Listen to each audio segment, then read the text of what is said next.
Hi, Jason Lisk with PoolGenius, and here today we are here to talk NFL playoff survivor pools.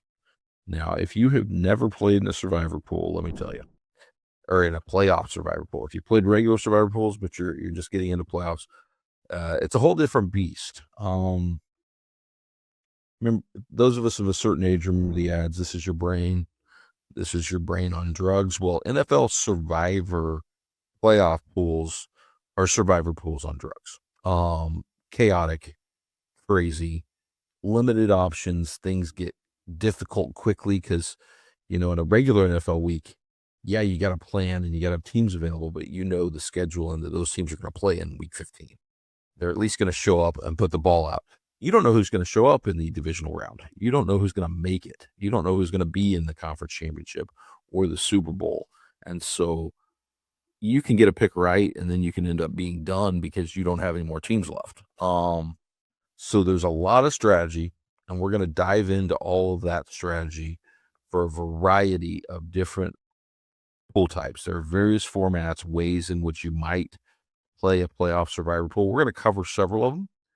But before we do that, I want to get into, you go from the cold of football season in January, but we have another season starting up.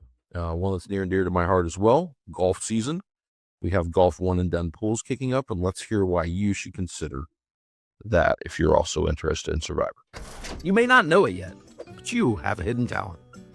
If you play in NFL Survivor pools, you already have an edge in golf one and done pools, even if you've never watched golf in your life. Both contests reward a lot of the same skills: expected value, swerving from the crowd, and knowing exactly when to fire your best play as you plan out your season. It's not about 1 week's decision, it's about leverage and value over the life of the contest. The PoolGenius One and Done product does the work for you with pick grades, golfer rankings, ownership rankings, course stats, and season-long planning. So stop the guessing. Start playing with an edge. Golf one and done pools start up in January of 2026. So go to poolgenius.com/golf. Don't miss the cut.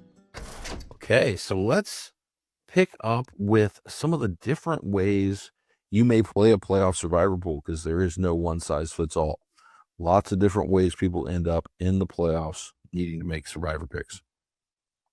That could be a pool that you started way back in the start of the season, or sometime during the regular season, pools that we would call extending into the playoffs. And those can be of different types. Some pools will reset, meaning you can use the same teams you had used during the regular season. Everybody's now available to anybody that made it. So it's basically like the regular season is kind of like the NFL regular season for the playoff teams. It's to see who can make it to the end game, and now we reset. Everybody's alive, plays it out in the playoffs. So that's one way. Another way is teams don't reset. You have to plan ahead all year long. You have to save some playoff options for the end of the season in the playoffs. And so you might not use the Rams when you otherwise would late in the year, or the Seahawks, because you want to have them available. So those kind of pools are completely unique. I'll briefly touch on them here, but they're going to be a different beast than most of these others, because that's going to be usually very small by then. In most cases, there's not going to be many entries left. And your choices are going to be limited to what actually played out in your pool, right? A lot of the playoff teams are just not going to be available. You're going to want to study your specific pool, who has what options, who might be out of picks like by the next round, who has options through the Super Bowl, who could win it, even if it goes that far. And you're going to make more choices based on like immediate return, EV, leverage plays, especially if you're down to 3, 4, 5 entries left. You're going to want to make your best picks now. So if you have the Rams, for example, as the biggest favorite, and nobody else does, you're probably firing them. Even if you're like, I think they can win the Super Bowl. Yeah, but you may not need them. You may want to go ahead and fire them, especially if you have other options you could turn to in later rounds as well. So those are going to be very pool specific and entry specific on which picks have leverage. So you're going to want to study those individually. Now, the other types, and the first type I talked about where you get to reset is going to be more like the remaining types, which is pools that start up with the playoffs, contests that you enter at the start of the playoffs, sign up for a playoff survivor pool. And so you're starting fresh with the contest being strictly in the playoffs. We're going to cover those here, including, I know there's been requests, the splash pools have very specific rules, so I'm going to go over those. But we're also going to talk in general about any playoff pool that starts, because they can all have slightly different rules on how many teams you pick, and kind of they also differ wildly on how big they are. I mean, you're going to want to play a massive pool with lots of entries very differently than one with a limited number of opponents. And so all those things come into play. You're going to want to know all these factors. How many picks are you going to use? What are the rules? Like, different pools have different rules on, like, if an entry runs out of picks, are they automatically out? Or does somebody have to win the next round to eliminate them? And those things are very important to read because they can come up in your EV decisions and kind of your tiebreaker decisions. So you're going to want to dig into your pool rules to understand kind of what all those things are.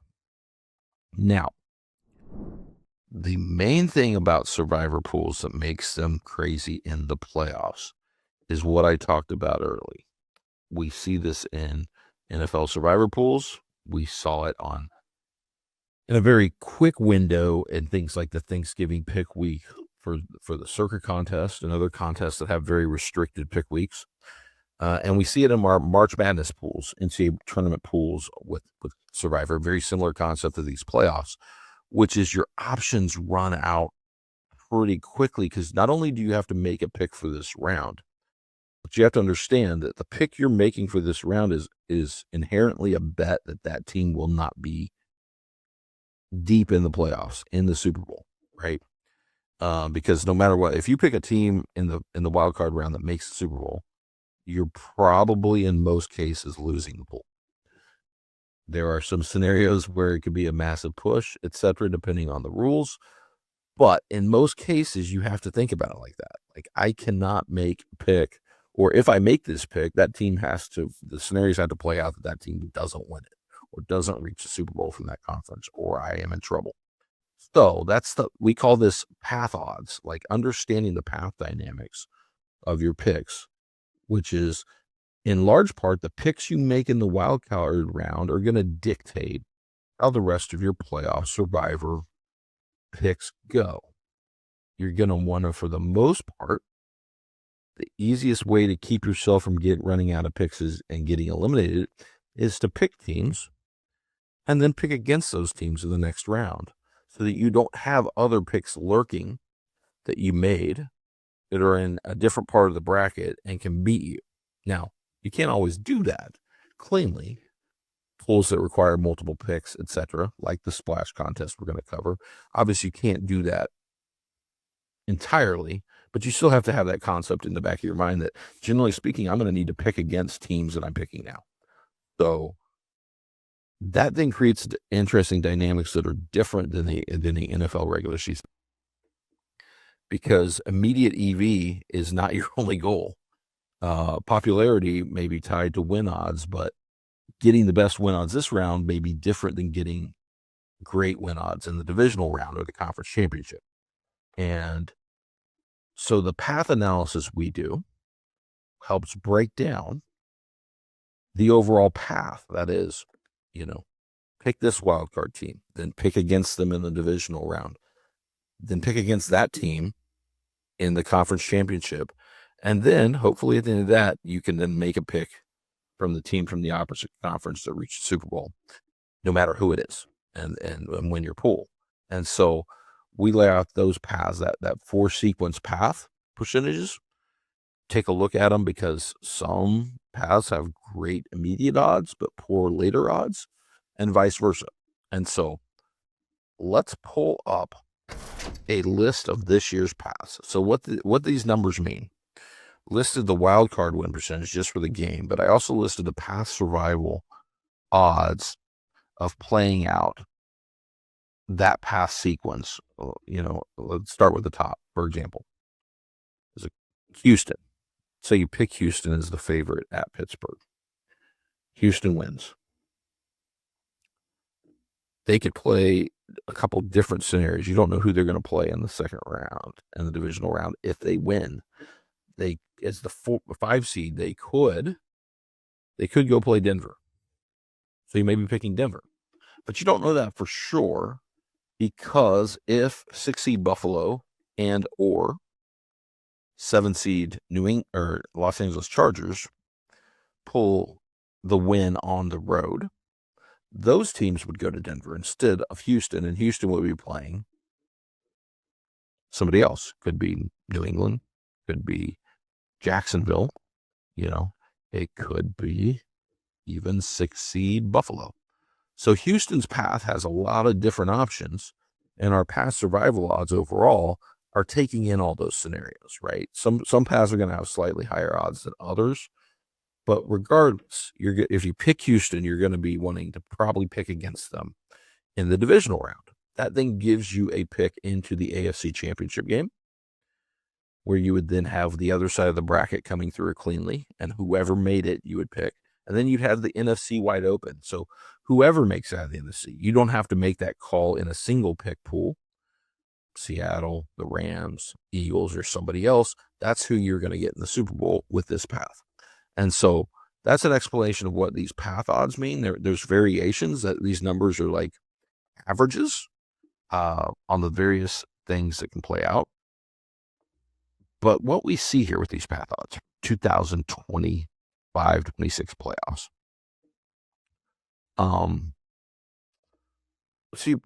Notice that Houston's number one. Now, as far as like how this compares historically, in past years, we've seen the best path survival odds for a pick in the wildcard round higher than this. Not over 9%, sometimes 10% for an individual path odd. So this year, it's a little more condensed. You have Houston as the only team over 8, and then you have several in the 7 to 6.5 range. And so there's not that much difference between a lot of these teams and their past survival odds. The two that really stand out at the bottom are Carolina and San Francisco, and that's mainly, obviously, for Carolina. You're starting with a pick that has only a 70% chance of winning, and thus your chances of pulling off that path are pretty small because your odds are so low to even get through the initial pick. San Francisco, somewhat the same thing. Obviously, if Carolina won, you'd have the biggest favorite in the divisional round to pick against them if you made that pick. So that would be the one benefit, but the path odds are so low there that those two really stick out as being substantially lower than everyone else. But we notice that Houston is number one, but Pittsburgh is number 2. They play each other. What's going on? Well, Pittsburgh would be a bigger underdog in the divisional round, which means the pick you would want to make would be a bigger favorite if your Pittsburgh pick worked out. And then you would have a good option in the AFC on the other side, and you would have, again, the NFC champion. So the reason these path odds how Houston and Pittsburgh both end up there is Pittsburgh narrows. Yes, they're a riskier pick right away, but their path is slightly better, and particularly better in the divisional round. So you're taking an underdog out right now,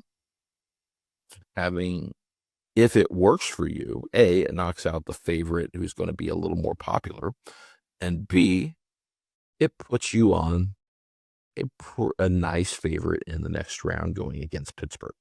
So that's how that works. And you notice New England's up top in Jacksonville. So our 4 highest paths are the 3 favorites in the AFC plus Pittsburgh. And part of the reason why that is just the way it's worked out this year. I think there's clearer favorites on the NFC side, stronger top teams. Seattle, the Rams, and then the Eagles, as the defending Super Bowl champ, are third in odds, but right there. And I think any of those 3, and those are the 3 most likely to reach the Super Bowl, any of them reaching the Super Bowl is probably the favorite in the Super Bowl. If any of them make it. over any AFC team. The one exception might be Buffalo. Buffalo goes on a run as the 6th seed, puts up really strong performances. Maybe they're closer to a pick 'em against those three, maybe favored over Philly, who they just played at the end of the regular season and lost to. But those would be in debate. But I think every other AFC team, Denver, Jacksonville, Houston, would be an underdog in the Super Bowl. So these paths are the reason the AFC is showing up as the wild card pick is because it's preserving the NFC team to pick as the Super Bowl champion. And so that's what you're seeing here and why some of the AFC paths are slightly higher in path survival. That doesn't mean you shouldn't consider playing some other paths that ended in an AFC champ. We've seen plenty of uncertainty and upsets in the Super Bowl. Wild card teams that make runs to the Super Bowl generally do pretty well if they do break through. And so I think embracing that uncertainty is fine. And so I know you may say, Jason, who should I pick? Well, here's our path odd numbers. But you know what? There's a debate. Like, these numbers are close enough that you should let other things also dictate. Because if I said you make this pick, you got a 7% chance of getting to the end and getting a pot split versus a 6.5% chance. Well, how meaningful is that? I'd want to know, well, how much can I win? Who's going to make those picks? Where do I see picks getting concentrated? Those are other decisions that I think you're going to want to take into consideration in your pool. Now, there are a couple other things I want to go over as we think about these path odds and how to play it out. One, you can switch paths. So even though we talk about playing out path odds, sometimes it makes sense to switch. I picked Team A in the wild card round. They're lurking. I need them to lose at some point, but I could consider a switch. But here's kind of the rules on that. Don't switch within the same conference. So if I pick the Rams and the Rams win, I need the Rams to not make the Super Bowl. I either need to pick directly against them in the next round, or I can switch to the AFC side, but I'm making an inherent bet that it's going to be my AFC path against not the Rams in the Super Bowl. So I'm going to need Seattle or Philly or somebody else to knock the Rams off at some point, but it doesn't have to be in game one. It could be in the conference championship game. So you can switch paths. There is a cost to doing it because it does increase your risk. And playing these survival bowls is about managing risk, right? Both the risk of losing right away, but also the risk of not having a pick. And so they're both, you don't want to be so dogmatic that you're like, I'll never switch. There might be situations. You might be playing a portfolio where you want to switch some, that kind of thing. So you can definitely switch, but I would abide by that rule. If I'm switching, I'm generally switching to the other conference and trusting that the team I need to lose will do so before the Super Bowl. So that's one thing to keep in mind on your path, on these paths. The other thing to keep in mind is there is the possibility that there is no clean path. If you notice, if you add up those numbers that I had in that graphic about the wildcard paths, they don't add to 100%. There are 12 wildcard teams, but there's 14 teams in the playoffs. So there is this year a reasonably higher chance. I think these numbers add to about 76%. That leaves 24%, right? There's a 24% chance that the successful path, the cleanest path through, doesn't exist because somebody beats the 1 seed in the divisional round who didn't play in the wild card round, and that path ultimately works out, meaning somebody beats Denver.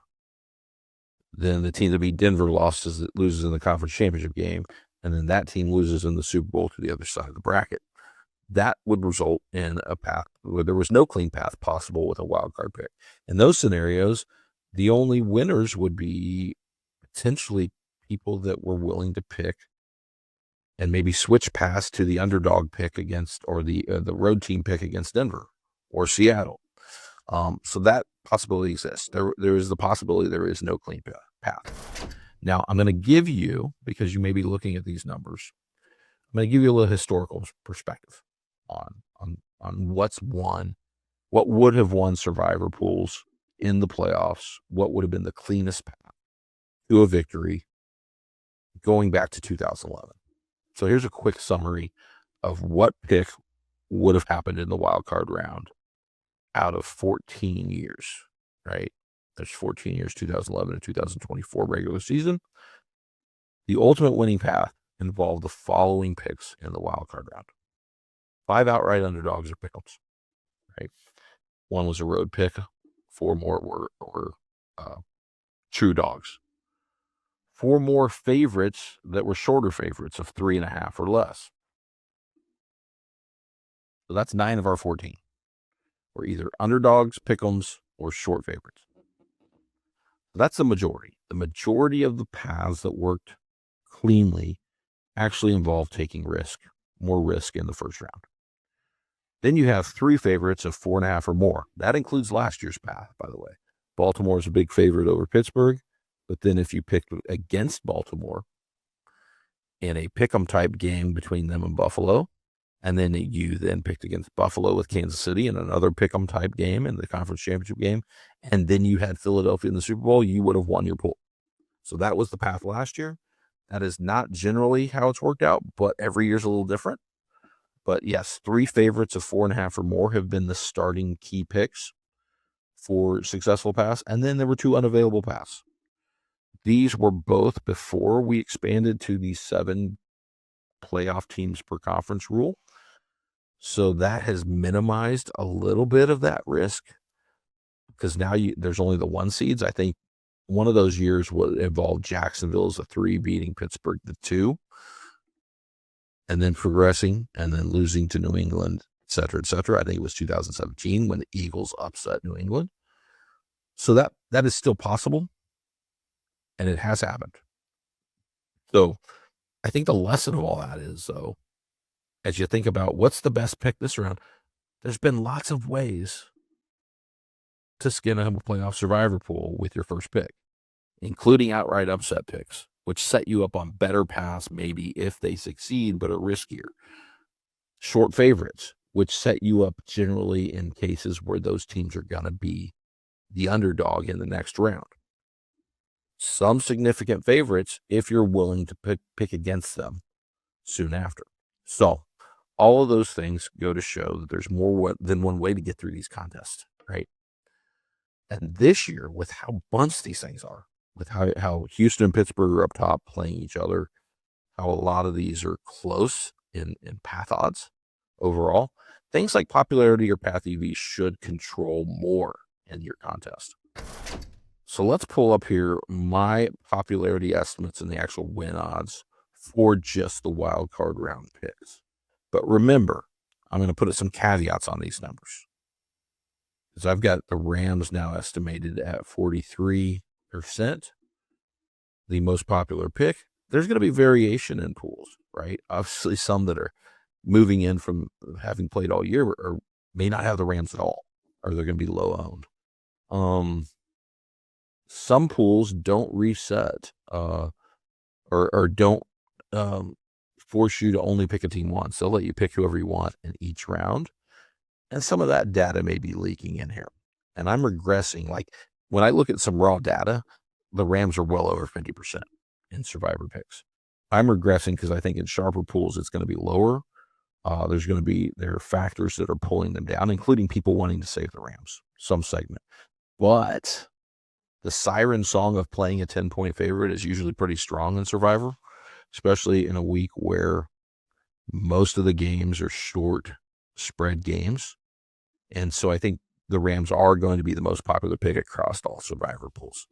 So these are things to keep in mind. These are ranges of numbers, and in some pools you won't see anywhere near these popularities for some of these teams, but in others you will.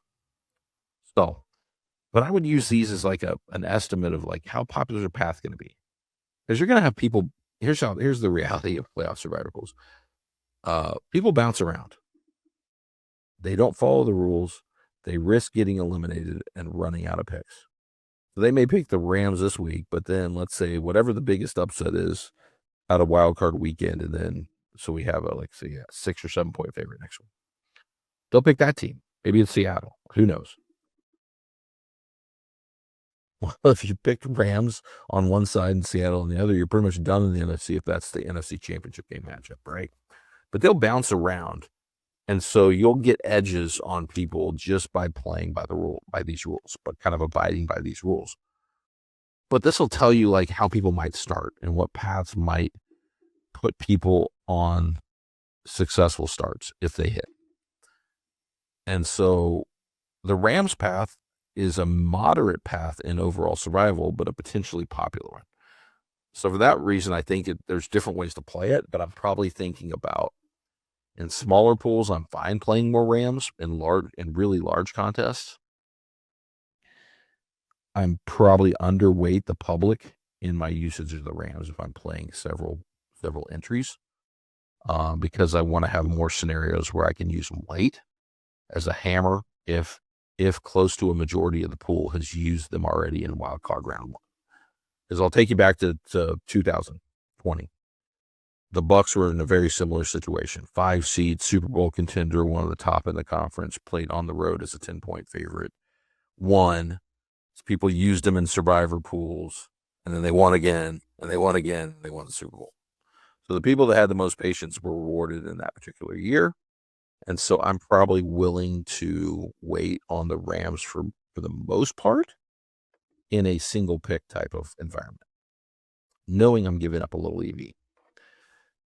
The others, I mean, you can see Houston's pretty popular. So we saw Houston and Pittsburgh as the top 2 in pass survival. Houston gives you a little higher win odds, but is the more popular path. A Pittsburgh path is going to be less popular, less picked. So I think those two are very debatable, right? Which do you prefer? The leverage of the upset pick? I think that narrows the gap. And if I was playing a small number of entries, I'm picking a side. I'm not picking both. You can do that if you're covering a lot of entries with portfolio picks. But Pittsburgh's an attractive type of play because if they win, they're probably going to be the biggest dog in round 2. And so you've set yourself up where you pick them. You can play that favorite, even if that favorite's popular. It's popular because people are switching over to them and probably ruining their chances in the future on a lot of those entries. And so it's a good place to be. So that's an example with Pittsburgh. You can do the same thing with a dog like the Chargers, who are a little riskier against a popular New England. So all those things kind of come into play, but think about your path, how people are going to play it, and, make your decision. I'm not going to sit here and tell you, all these paths are less than 10% to hit. You got to get lucky. You got to basically hit a 4 or higher team parlay. And not just a 4-team parlay. A lot of things besides your picks have to happen to set you up with the best odds to win. So that's how I would think about it, is where can I find kind of like edges where I think the pool will not pick this one as heavily, and it's a reasonable path. Okay, let's close with the specific splash formats for Survivor. For those of you playing in that contest, here's the rules of the various splash Survivor pools. There are several there. The flagship one has, I believe, over $1 million pot. It will likely be split amongst people. The question is how many. We'll get to the end, how big a pot split. But whether you play that one or the other ones on the site, they generally use the same format, which is 3 picks in the wild card round, 2 more picks in the divisional round, and then a pick in both the conference championship and the Super Bowl. If you cannot make a pick and anyone successfully makes a pick in the next round, you're eliminated, which means if you run out of picks at the Super Bowl, you don't have either of the 2 teams, but there are entries still live, some that have one team, some that have another, you're done, right? So you got to keep that in mind. The 3 picks, 2 picks, 1-1 makes this format very difficult. I mean, you have a lot of risk right away. You got to hit 3-team parlays in the wild card round. You then have to have all those 3 teams are now in the wild card, in the divisional round, and you really need them to lose pretty quickly. You cannot have any of them. I'm going to pull up the rules here on this contest and go over these, by the way. You cannot have any of your wildcard picks reach championship games in order to cleanly have a Super Bowl pick. As a result, one of my Russ rules is this: pick at least one AFC and NFC team in the wildcard round. That's to balance your 3 picks so that you're at least have one on each side of the bracket. And your third team has to come from one of the 2 conferences. So you're going to be a 2-1 or 1-2 split. If you go 3-0, here's what happens. If you go 3-0 and all 3 advance, well, guess what? 2 of those 3 have to play each other in the divisional round. You're done. You're done in this contest. Ultimately, if anybody shows up to the Super Bowl with 2 picks live or with a pick alive. So those are my musts. My don'ts for the splash contest with these rules: don't pick a 2 and 3 seed in the wild card round from the same conference. It's kind of a similar philosophy. The way the seeding works in the playoffs, there are some seeds we don't know who they will play if they win, right?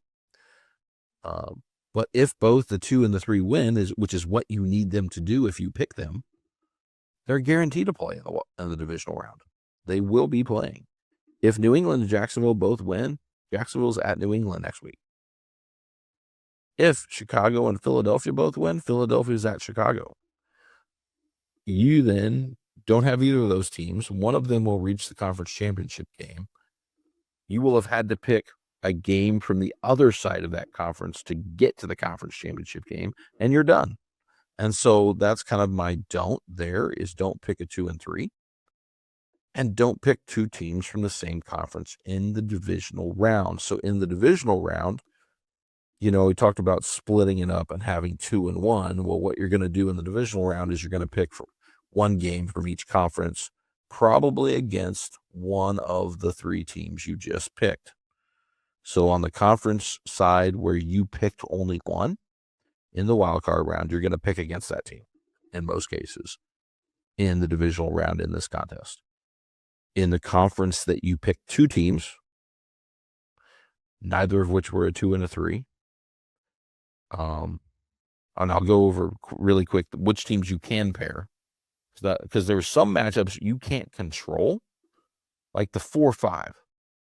There's some scenarios where the 4 could play the 2 seed, right? But probably not, but could. Like if the 6 wins, the 4 or 5 is going to play the 2 seed and the 6 going to 1.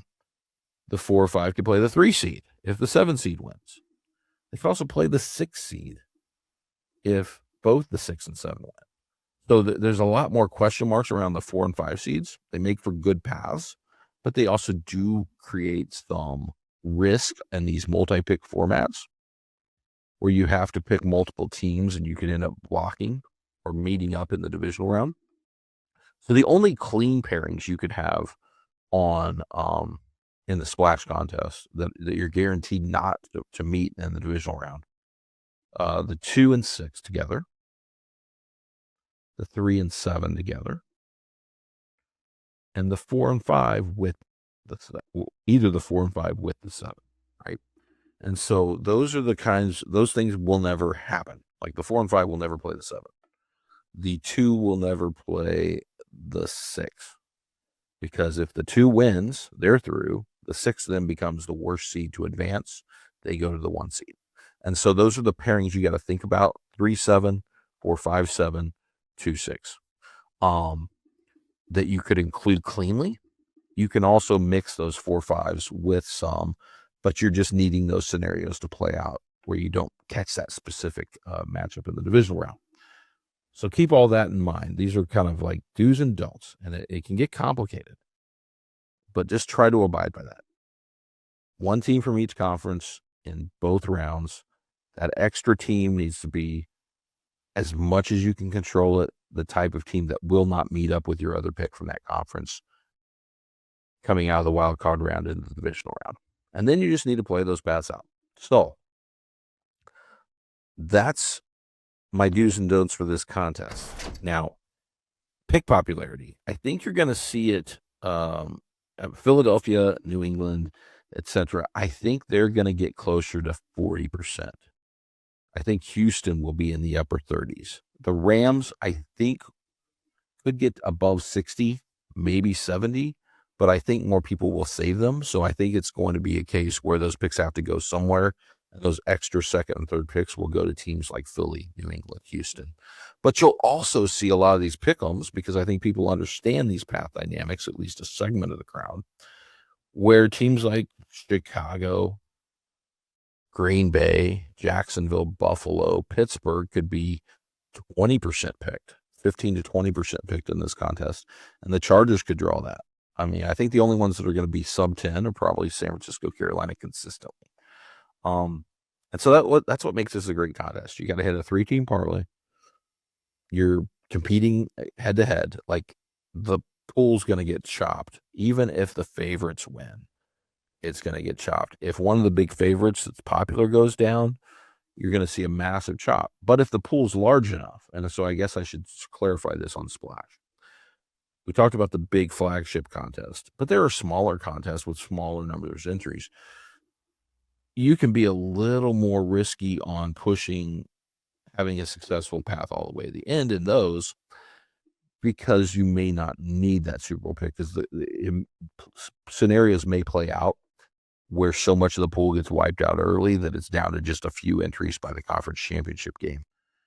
And so you're going to want to play this a little differently. In these really large contests, even if 80% of the pool gets chopped, there's going to be so many entries left that you're probably going to need to get teams to the Super Bowl.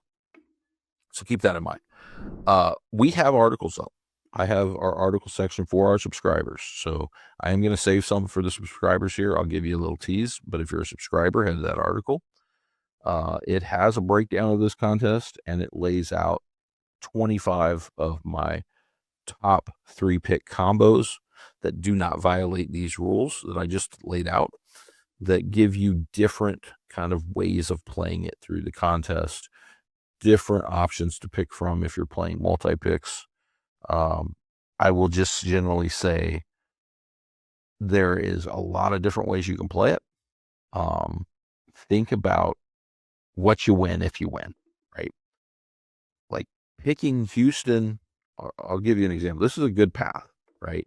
But picking Houston, Philly, and let's say New England is a solid path, right? Houston, New England, Philly. So you got 2 on the AFC side, including Houston. You have Philly on the NFC side. Gives you favorites. You're probably, and you've saved the Rams. You're probably, though, that's a scenario where a lot of the pool's left, relatively speaking. But you you've used Philly, but you preserved the Rams and Seattle option. You've used New England, but you still have Denver. You have Jacksonville, Buffalo winner. You have, that way of playing it out with those 2. So you're probably going to be picking one of those, Denver or the Jacksonville, Buffalo winner against one of these teams. And you have Houston, who is the favorite in that game. Now, there are scenarios where it's New England, Houston. And so you got to be mindful of that. And that makes that one a little riskier. But that's one example of a type of path you could consider. But you could equally consider something like Pittsburgh, Jacksonville, and the Rams, right? Yes, it puts you on the Rams. You use them. But you're off like the next tier of popular picks that if any of those upsets happen, you're directly against Houston. You leave yourself open in case Philly or New England loses. And you get Jacksonville through to pick against. And so you can pick against Jacksonville or Pittsburgh in the next round, make that choice, and then you're probably then, yes, on a situation where you're picking against the Rams, but you're hoping to do so with a team that's like Philadelphia or Seattle, where it's at least close to a toss-up. And so that's a different example. And so you could play it different ways. Using Green Bay as a 7 seed. We talked about how the 7 seeds pair well with the 4, 5, and 3 as clean ways to not get it. So you can get a 7 seed in Green Bay is pretty much, I think, a slight favorite, close to a pick 'em, and pair that with Philly. That's one of your 3 combos. Pair that with the 4-5 game, the Rams in that case. You do the same on the other side with the Chargers. Pair it with, Jacksonville, or pair it with either Pittsburgh or Houston. Because I'll tell you what, if you pair that and it hits, New England was popular. The pool gets wiped there. You get through one of your wins. If you pair it with Pittsburgh, Houston was popular. So suddenly you've gotten 2 really good picks to pick against through and wiped out the pool. And so these are just ways of thinking about playing it. And, I'm not going to tell you which is the best because any number of scenarios could work out. I think as long as you follow these rules, you give yourself outs to winning when your scenario hits, because that's really what you want to do. You don't want to be drawing dead by making structurally bad picks. You want to make picks that give you the chance to win if they hit. And so good luck. Check the article for some of those specific combos. Just mentioned a few here, but there's 25 laid out that you could pick and choose from to pair together or pick out a portfolio of pick combos. And good luck in all your Survivor contests. Leave comments, hit that like and subscribe button. And if you are a Survivor player that loves these, check back with us in March for NCAA Tournament Survivor. Very much like this. Lots of scenarios where you're picking upsets, things to happen, high leverage against the popular pick. But also, don't wait that long. Jump in those one and done pools. Join us there as we pick golfers each week trying to hit that long shot winner. And good luck in 2026.